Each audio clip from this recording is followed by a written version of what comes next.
Saudações a todos e todas e todes. Eu sou Ana Cláudia, brasileira, cearense, baturitense, professora, assistente social, ex-gestora de EJA e militante do Fórum de Educação de Jovens e Adultos de EJA. Esse é o meu lugar de fala. É uma alegria participar pelo terceiro ano consecutivo do Congresso Internacional Galego-Português de Psicopedagogia. E esse ano, um ano especial para nós brasileiros, ano do centenário de Paulo Freire, em que nos convida a esperançar em anos de pandemia e de pandemônio.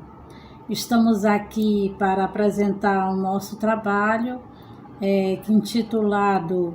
As possibilidades e desafios da garantia da educação de jovens e adultos no período de pandemia, um estudo de caso no SEJA Dona Aninha Arruda de Baturité.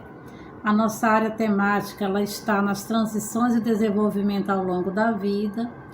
O contexto em que emerge o nosso tema é o contexto da educação pública brasileira, voltando o nosso olhar para a educação de jovens e adultos, enquanto modalidade de ensino destinada à oferta de escolarização em espaços formais.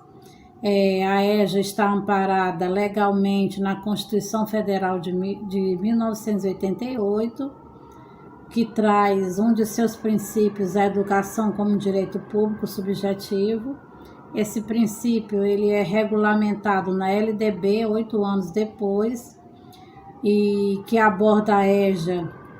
como uma modalidade de educação básica, superando a sua dimensão anterior de suplência e regulamentando a sua oferta para todos aqueles e aquelas que não tiveram acesso ou não puderam concluir o ensino fundamental e ensino médio. Com o advento da pandemia, Covid-19, nos deparando com diversos desafios, diversos percalços, como o distanciamento social, a inserção das aulas remotas, a utilização das ferramentas tecnológicas, a importância da conectividade para favorecer a aprendizagem. E para a modalidade de EJA, esses desafios se tornam ainda mais evidentes, posto que nós estamos falando de um segmento populacional constituído eminentemente, na sua maioria, por trabalhadores e trabalhadoras, que utilizam o tempo noturno para desenvolver as atividades escolares e que, na sua maioria, não têm o domínio das ferramentas tecnológicas.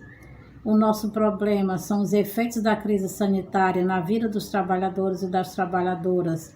que cursam a educação básica na modalidade EJA, inicialmente relacionado à condição de acesso, à continuidade dos seus estudos e às repercussões no processo de ensino-aprendizagem. O objetivo é identificar e refletir acerca das dimensões que esses impactos vêm causando no que se refere aos discursos que, em sua maioria, banalizam as decisões educacionais relativas às atividades remotas e as condições objetivas que são ofertadas para garantir a oferta e as propostas pedagógicas desenvolvidas nesse contexto. Utilizamos para iluminar o nosso percurso investigativo Miguel Arroyo, quando em 2007, quando ele caracteriza a identidade dos sujeitos da EJA e considera que este nomeia os jovens e adultos pela sua realidade social, são os oprimidos, os pobres, os sem terra, os sem teto, os sem horizonte,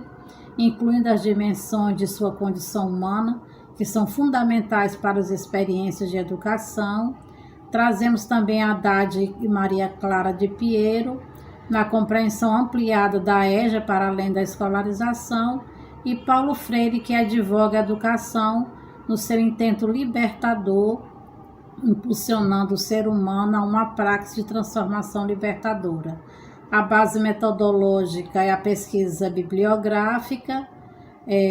estudo de caso, uma pesquisa qualitativa, e a partir dos nossos estudos a gente se fundamenta em Arroyo, que ressalta que o caráter marginalizado da EJA nas políticas educacionais é explicado pelas características sociais e econômicas e culturais em que estes vivem e aí a invisibilidade que já existe no contexto das políticas educacionais de EJA, eles são agudizados no período pandêmico, e aí nos nossos estudos nós identificamos políticas públicas ofertadas para o ensino médio e para a educação básica, onde os sujeitos da EJA são excluídos desse processo, desse benefício, como, por exemplo, a distribuição de chips, de tablets, que na primeira etapa a EJA não foi considerada, sendo estudada uma possibilidade de inclusão. Uma outra proposta de monitoria de busca ativa ofertada para os estudantes, a educação de jovens e adultos também ficou de fora. Esses alunos de EJA não podem ser bolsistas, monitores, e nem irão receber o trabalho desenvolvido de busca ativa. Então, são ações que evidenciam essa fragilidade da política de educação de jovens e adultos,